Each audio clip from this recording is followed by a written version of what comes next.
నాగర్ కర్నూలు జిల్లా అచ్చంపేట మండలంలోని మాన్యవారిపల్లి దగ్గర నిర్మించిన ఎస్ఎల్బీసీని బట్టి విక్రమార్క సందర్శించారు.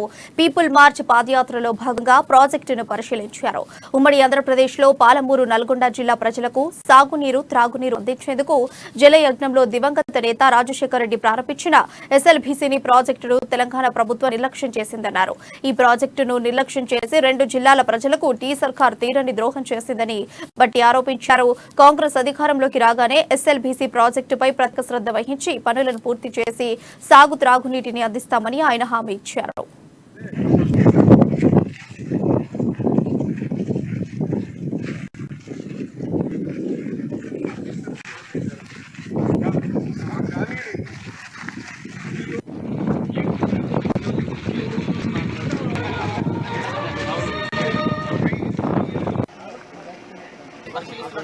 ఇంత క్యాల్కులేటింగ్ ఎఫెక్ట్ ఉండేటువంటిది ఈ ప్రాజెక్ట్ ని కావాలని కుట్రపూరితంగా వదిలేసి ఇప్పటికా అది కంప్లీట్ చేయకుండా ఇంకా దీనికెళ్ళి కనీసం వచ్చి చూసి రివ్యూ చేసినటువంటి పాపను కూడా పోకుండా వదిలేయటం, ఇది ఎట్లయిందంటే it has become an orphan now, abandoned project లాగా అయిపోయింది.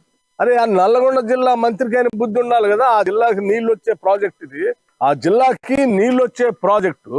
కనీసం ఆ మంత్రి అయినా ఇక్కడికి ఈ ప్రాజెక్ట్ దగ్గరకు వచ్చి ఇక్కడ కూర్చొని 1-2 సార్లు రివ్యూ చేసుకొని ఆ జిల్లాకి నీళ్లు తీసుకొని పోవాలన్న తపనైనా ఉండాలి కదా. ఒక దిష్టి బొమ్మలాగా మంత్రి ఉంటే ఎందుకాడా? అదే ఆ రోజుల్లో మా మంత్రి కోమటిరెడ్డి వెంకటరెడ్డి గారు ఆ జిల్లా నుంచి మంత్రి ఉంటే ప్రమాణ స్వీకారం చేయాలని ముందు ఏడకే వచ్చి రివ్యూ చేసుకోండి, ఇక్కడికి వచ్చి నీళ్లు తొందర పోవాలని రివ్యూ చేసుకోండి. నీకేమైంది? 10 ఏళ్ల నుంచి మంత్రిగా ఉన్నావు, కానీ ఒక్కసారి కూడా విజిట్ చేయకుండా ఒక మంత్రి నువ్వు నీ జిల్లాకి అసలు ఎవ్రీ ఇయర్ ఇరిగేషన్ మీద రివ్యూ చేసుకుంటారు.